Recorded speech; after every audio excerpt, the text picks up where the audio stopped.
Kita awali dengan informasi pertama.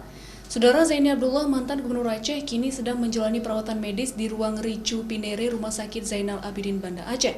Kondisinya masih belum stabil sesudah dinyatakan positif COVID-19. Zaini Abdullah, mantan Gubernur Aceh yang juga tim juru runding Gerakan Aceh Merdeka ini, sedang menjalani perawatan serius di ruang RICU Pinere Rumah Sakit Zainal Abidin Banda Aceh. Hasil pemeriksaan laboratorium darah dan foto toraks pertama dan kedua menunjukkan kondisi klinis Zaini Abdullah mengalami penurunan. Tim medis yang selama ini menangani terus memantau dan juga mengawasi kondisi klinis serta terus berkomunikasi dengan keluarga untuk menerima penanganan terapi dari tim medis.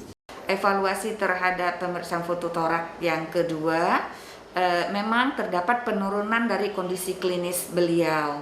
Tetapi ini tetap kita musyawarahkan kepada Abu Dotto sendiri maupun kepada keluarga tentang kondisi ini, dan kita harapkan keluarga mendukung terapi yang diberikan oleh pihak medis Rumah Sakit Dr. Zainal Abidin.